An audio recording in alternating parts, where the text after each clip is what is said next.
اعوذ باللہ من الشیطان اللعین الرجیم بسم اللہ الرحمن الرحیم۔ راوی حارث بن دلحاس وہ روایت کرتا ہے حضرت امام رضا علیہ السلام سے، کہتا ہے سمعت ابو الحسن، میں نے حضرت امام رضا علیہ السلام سے سنا، یقول لا یکون المؤمن مؤمنا حتی یکون فیہ ثلاث خصال، امام علیہ السلام نے ارشاد فرمایا مومن اس وقت تک مومن نہیں بن سکتا کہ جس وقت تک اس میں تین عادات نہیں پائی جاتی۔ پوچھا گیا فرزند رسول وہ تین عادات کون سی ہیں، وہ کون سی اس کی تین خصلتیں ہونی چاہیے مومن کی؟ امام علیہ السلام نے فرمایا سنت من ربہ وسنت من نبیہ فسنت من ولیہ، مومن میں ایک طریقہ، ایک سنت خداوند عالم کی ہونی چاہیے، ایک اس کے نبی کی ہونی چاہیے، اور ایک اس کے ولی خاص یعنی امام کی ہونی چاہیے۔ ہے مولا یہ کیسے ہو سکتا ہے کہ ایک بندے میں اللہ تعالیٰ والی صفات پائی جائیں جی؟ یقیناً ایسے ہی ہے، کیونکہ حدیث شریف میں ہے کہ تخلقوا باخلاق اللہ، اللہ جیسی اپنے اندر عادات پیدا کرو۔ اگر وہ غنی ہے تو تمہیں بھی غنی ہونا چاہیے، وہ اگر لوگوں کو معاف کر دیتا ہے تو تمہیں بھی معاف کرنے والا ہونا چاہیے۔ یعنی یہ باقاعدہ طور پر احادیث میں ہے کہ اپنے اندر اللہ تعالیٰ کی والی صفات پیدا کرو، اللہ تعالیٰ کے اطوار پیدا کرو۔ اسی طریقے سے اس حدیث مبارکہ میں بھی 8ویں امام ارشاد فرماتے ہیں کہ مومن کے اندر خداوند عالم والی صفات ہونی چاہیے۔ پوچھا گیا کہ وہ خداوند عالم والی صفات کون ہیں؟ تو امام علیہ السلام نے فرمایا کہ اما سنت میں ربہ کتمان سرہ، اللہ تعالیٰ والی سنت یہ ہے کہ وہ رازوں پر پردہ ڈالے۔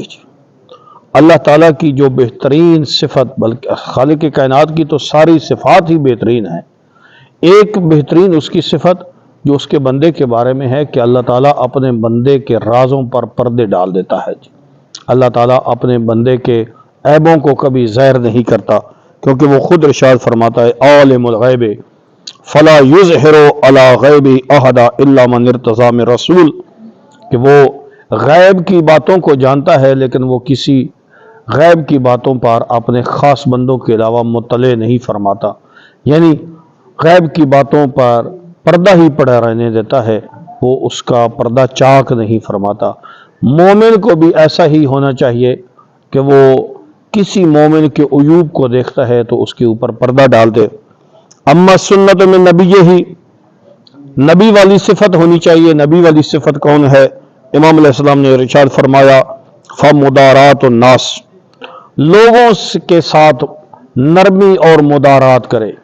اگر کوئی غلطی کرتا ہے تو اس کو چاہیے کہ وہ اس غلطی سے درگزر کرے، کیونکہ خالق کائنات نے اپنے نبی کو ارشاد فرمایا خذ العفو وامر بالعرف واعرض عن الجاہلین، اے میرا حبیب لوگوں کو معاف کر دیا کرو اور لوگوں کو نیکی کا حکم دیا کرو، اور ان پڑھ اور جاہل لوگوں سے دور رہا کرو، ان کے ساتھ الجھنے کی ضرورت نہیں ہے۔ یہ نبی پاک صلی اللہ علیہ وسلم کا بہترین طریقہ کہ اگر کوئی امام نبی پاک کے ساتھ گستاخی کرتا تو نبی پاک اس کو معاف فرما دیتے۔ یہ نبی پاک کی ایک خوبصورت صفت، مومن کو بھی چاہیے کہ وہ نبی کی اس سنت کو اپنائے، اگر اس کے ساتھ کوئی غلطی کرتا ہے تو اس سے درگزر کرے۔ امام علیہ السلام نے فرمایا اما سنت من ولیہ، امام کی سنت کون سی ہے؟ تو حضرت نے ارشاد فرمایا فالصبر فی الباساء والضراء، کہ وہ مشکلات میں، مصیبتوں میں صبر سے کام لے۔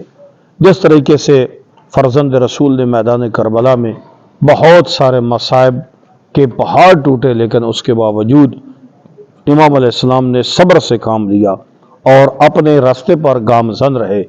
ایسے ہی مومن کو چاہیے کہ وہ اپنے مشن پر قائم رہے، مصیبتوں کو جھیلتا رہے، مصیبتوں کو برداشت کرے، اور انشاءاللہ اس کا اجر اللہ تعالیٰ اس کو آخرت میں عطا فرمائے گا۔